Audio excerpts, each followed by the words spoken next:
달콤한 말씀 행복한 하루, 오늘 함께 나누실 말씀은 사도행전 16장 16절부터 40절까지 말씀입니다. 우리가 기도하는 곳에 가다가 점치는 귀신 들린 여종 하나를 만나니 점으로 그 주인들에게 큰 이익을 주는 자라. 그가 바울과 우리를 따라와 소리질러 이르되, 이 사람들은 지극히 높은 하나님의 종으로서 구원의 길을 너희에게 전하는 자라.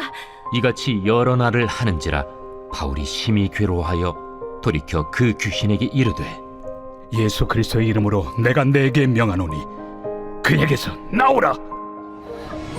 하니 귀신이 즉시 나오니라. 여종의 주인들은 자기 수익의 소망이 끊어진 것을 보고 바울과 실라를 붙잡아 장터로 관리들에게 끌어갔다가 상관들 앞에 데리고 가서 말하되, 이 사람들이 유대인인데 우리 성을 심히 요란하게 하여 로마 사람인 우리가 받지도 못하고 행하지도 못할 풍속을 전한다. 무리가 일제히 일어나 고발하니 상관들이 옷을 찢어 벗기고 매로 치라 하여 많이 친 후에 옥에 가두고 간수에게 명하여 든든히 지키라 하니, 그가 이러한 명령을 받아 그들을 깊은 옥에 가두고 그 발을 착고에 든든히 채웠더니 한밤중에 바울과 실라가 기도하고 하나님을 찬송하며 죄수들이 듣더라. 이에 갑자기 큰 지진이 나서 옥터가 움직이고 문이 곧 다 열리며 모든 사람의 매인 것이 다 벗어진지라.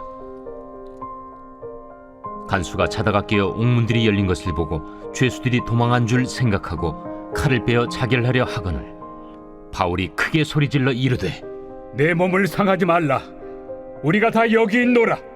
간수가 등불을 달라고 하며 뛰어들어가 무서워 떨며 바울과 실라 앞에 엎드리고 그들을 데리고 나가, 선생들이여, 내가 어떻게 하여야 구원을 받으리이까? 주 예수를 믿으라. 그리하면 너와 내 집이 구원을 받으리라. 하고 주의 말씀을 그 사람과 그 집에 있는 모든 사람에게 전하더라. 그 밤 그 시각에 간수가 그들을 데려다가 그 맞은 자리를 씻어주고 자기와 그 온 가족이 다 세례를 받은 후 그들을 데리고 자기 집에 올라가서 음식을 차려주고 그와 온 집안이 하나님을 믿음으로 크게 기뻐하니라. 날이 새매 상관들이 부하를 보내어 이 사람들을 놓으라. 간수가 그 말대로 바울에게 말하되, 상관들이 사람을 보내어 너희를 놓으라 하였으니 이제는 나가서 평안히 가라. 로마 사람인 우리를 죄도 정하지 아니하고 공중 앞에서 때리고 옥에 가두었다가 이제는 가만히 내보내고자 하느냐? 아니라. 그들이 친히 와서 우리를 데리고 나가야 하리라. 부하들이 이 말을 상관들에게 보고하니 그들이 로마 사람이라 하는 말을 듣고 두려워하여 와서 권하여 데리고 나가 그 성에서 떠나기를 청하니 두 사람이 옥에서 나와 루디아의 집에 들어가서 형제들을 만나보고 위로하고 가니라. 빌립보 지역에는 귀신이 들려서 점을 치는 유명한 여종 하나가 있었습니다. 이 소녀는 로마인 가정의 시종인데 이 시종의 주인들은 점집을 차려놓고 이 소녀의 능력으로 돈 버는 재미가 쏠쏠했습니다. 그런데 이 소녀가 바울 일행을 보더니 몇 날 며칠을 따라다니면서 소리를 치고 곤란하게 만들었습니다. 바울은 그 소녀를 불쌍히 여기고 소녀에게 쓰인 귀신을 쫓아버렸습니다. 그러자 즉시로 귀신이 달아나게 되었고 당연히 소녀는 점을 치는 능력을 잃어버리게 되었습니다. 문제는 여기서 발생하게 됩니다. 졸지에 돈 버는 수단이 사라진 이 여종의 주인들이 고발을 한 것입니다. 그들은 사실 바울 일행이 전하는 복음의 내용 자체에 불만이 있다기보다는 그들이 와서 자신들의 이익을 빼앗았다고 생각했기 때문에 고발했던 것입니다. 만약 그들이 복음의 내용에 관심이 있었다면 자기 여종의 귀신을 내쫓은 바울의 능력에 관심을 기울이지 않았을까요? 야, 저 사람에게 무언가가 있구나 생각하지 않았겠습니까? 그러나 그들은 그런 것에는 조금도 관심이 없었습니다. 그들은 오직 자기들의 돈줄이 끊겼다는 것에 흥분할 뿐이었습니다. 바울은 로마 시민권이 있었기 때문에 벌을 면할 수 있었음에도 부당한 대우를 받았습니다. 심한 매질을 당하고 감옥에 옮겨졌습니다. 두 발은 쇠사슬에 묶였습니다. 감옥문은 아주 단단히 채워졌고 간수들이 사방에서 그들을 지켰습니다. 그러나 그러한 상황에서도 바울과 실라는 25절을 보니 오히려 기도하고 찬송을 불렀습니다. 모든 죄수들이 그 소리를 들었고 감옥을 지키던 간수도 듣고 있었습니다. 한밤중이 되었고 모든 사람이 깊은 잠에 들었습니다. 어찌나 긴 밤인지 감옥을 지켜야 할 간수도 잠이 들었습니다. 바로 그때 큰 지진이 나더니 모든 감옥의 문이 열린 것입니다. 뿐만 아니라 죄인들을 옥죄하고 있던 쇠사슬도 모두 풀려버렸습니다. 지진의 충격으로 잠에서 깬 간수는 모든 감옥의 문이 열려있는 것을 보고 깜짝 놀랐습니다. 간수가 감옥을 지키지 못하고 모든 죄수가 빠져나가게 된다면 그 간수는 어떻게 될까요? 아마 감당하기 어려운 책임이 그와 그의 가정을 덮쳤을 것입니다. 그는 모든 죄인들이 도망갔다고 생각을 하고는 견딜 수 없는 두려움에 칼을 빼들고 스스로 목숨을 끊으려고 했습니다. 제정신이 아니었던 것입니다. 바로 그때 바울이 큰 소리로 그를 말렸습니다. 이 간수는 지금 몹시 혼란스러운 상태였습니다. 처음에는 감옥 문이 전부 열려서 이제 자기는 망했구나 생각을 했습니다. 그래서 그는 온전한 판단을 내릴 수 없는 혼란스러운 상태에 빠졌고 급기야 스스로 목숨을 끊으려는 어리석은 선택을 하려고 했던 것입니다. 그리고는 바울의 만류에 겨우 정신을 차렸지만 그는 여전히 혼란스러웠습니다. 왜냐하면 이 로마 사람 간수의 입장에서 보면 바울 일행은 마을에서 유명한 점치는 여종에게서 귀신을 내쫓은 사람, 이제는 지진을 일으켜 감옥문과 쇠사슬을 모두 해제시킨 사람, 그럼에도 감옥에서 도망치지 않은 이상하고 무서운 사람들이었습니다. 과연 이 사람들은 누구인가? 그리고 이들이 전하는 말씀은 도대체 무엇인가 하는 의문이 들 수밖에 없었죠. 그래서 이 간수가 바울에게 이렇게 묻습니다. 그들을 데리고 나가 이르되 선생들이여 내가 어떻게 하여야 구원을 받으리까 하거늘. 이 간수는 복음이 무엇인지, 유대인의 하나님이 누구인지, 예수가 누구인지 전혀 알지 못하는 사람이었습니다. 그리고 1세기에는 우리가 지금 생각하는 천국과 지옥의 개념도 없었습니다. 그러니 당연히 이 간수가 지금 자신이 어떻게 해야 지옥에 가지 않고 천국에 갈 수 있는지 물어본 것도 아니고, 어떻게 해야 예수님을 믿고 구원받은 삶을 살 수 있는지 그것을 물은 것도 아닙니다. 우리가 이 간수의 입장에서 생각하고 말한다면 지금 이 간수의 질문은 이런 것입니다. 선생님, 지금 내가 너무 어지럽고 혼란스럽습니다. 제가 어떻게 해야 이 혼란에서부터 벗어날 수 있겠습니까? 이 질문에 대한 바울의 대답은 간단합니다. 주 예수를 믿으라. 그리하면 너와 내 집이 구원을 받으리라. 주 예수를 믿으라 라는 이 말은 예수님을 너의 인생의 주인으로 모시고 그분의 통치를 받으라 의미를 담고 있습니다.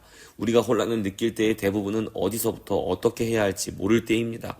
길을 잃고 방황할 때, 갈 바를 알지 못할 때, 더 이상 상황을 내가 컨트롤할 수 없을 때 우리는 혼란을 느끼죠. 어떤 사람은 학교에서, 세상에서 잘 나가는 것 같은데도 혼란스럽고 힘들다고 말합니다. 그런데 어떤 사람은 별로 잘 나가는 것 같지도 않은데 인생이 평안하고 걱정이 없다고 합니다. 두 사람의 차이는 무엇일까요? 인생의 방향키를 누가 쥐고 있느냐의 차이입니다. 우리는 때때로 지금 이 무슨 상황인지, 내가 어떻게 돌파해 나가야 할지 도무지 감이 잡히지 않아서 힘들고 혼란스러울 때가 있습니다. 오늘 본문 속의 간수가 그런 사람이었죠. 그는 도움을 청했습니다. 제가 어떻게 해야 이 혼란에서부터 벗어날 수 있겠습니까? 여러분도 같은 질문을 던지고 싶으십니까? 그런 바울의 대답을 귀 기울여 들으시기 바랍니다. 주 예수를 믿으라. 여러분, 바울의 이 대답은 그저 예수님만 믿으면 만사 형통합니다 라는 속편한 이야기가 아닙니다. 그냥 예수가 아니라 주 예수라는 것을 주목해야 합니다. 혼란은 말 그대로 어지럽고 정돈되지 못한 상태를 말합니다. 왜 어지럽고 정돈되지 못했을까요?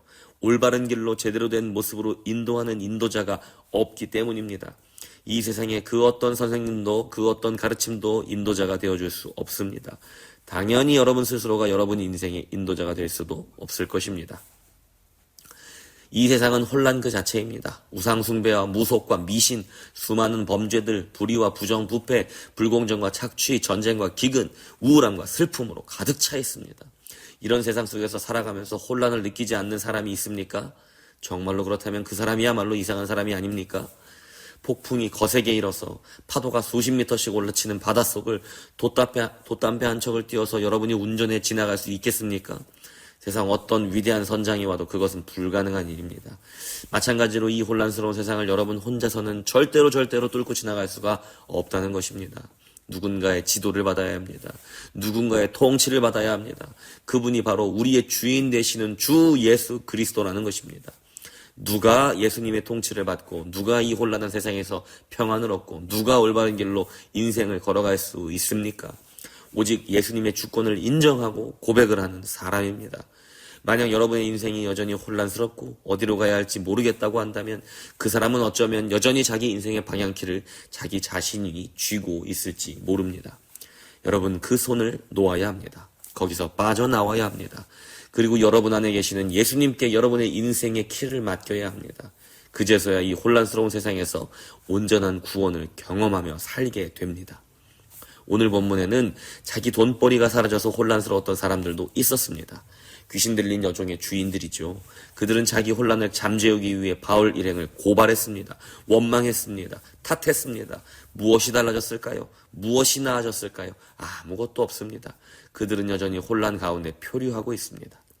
그러나 그보다 훨씬 더 충격적인 혼란에 빠진 사람이 바로 감옥을 지키던 간수입니다. 그는 혼란 가운데 질문할 수 있는 은혜를 받았습니다. 여러분도 오늘 이 사람처럼 질문할 수 있는 은혜를 받았습니다. 하나님께 이렇게 물으십시오. 내가 어떻게 해야 이 혼란에서 빠져나올 수 있겠습니까? 우리 가족이 어떻게 해야 이 혼란에서 벗어날 수 있겠습니까? 돌아오는 답은 분명합니다. 예수님을 주님으로 고백하고 그분의 인도함을 받으십시오. 내가 손해보는 것 같다고 생각하지 말고, 내가 열받은 것 생각하지 말고, 누구 말이 맞는지 따지지 말고, 그 전에 누가 주인인지, 누구의 말에 순종해야 하는지 생각해야 합니다. 어디로 가야 할지 모를 때, 어떤 선택이 올바른 선택인지 알기 어려울 때, 지금 나에게 벌어지는 일이 무엇인지 알기 어려울 정도로 혼란스러울 때, 그때 주님을 향해 기도하고 말씀을 묵상하고 성령의 음성에 귀를 기울여야 합니다. 그때 비로소 이 세상의 혼란으로부터 벗어나 바로 오늘 하나님의 통치를 받으며 사는 기쁨을 누리게 될 것입니다. 천국은 죽어서 가는 곳이 아니라 바로 지금 맛보는 곳입니다. 사랑하는 성도 여러분, 오늘 하루도 오직 우리 삶의 키를 잡고 계시는 내 인생의 선장이 예수님이라는 사실을 기억하고 또 고백하고 순종하며 사시기를 축복합니다. 우리를 혼돈에서 구원하시는 선장 예수께서 잔잔한 물가로 우리를 인도해 주실 것입니다. 혼돈에서 나오는 길은 오직 주님이신 예수님을 붙잡는 것입니다.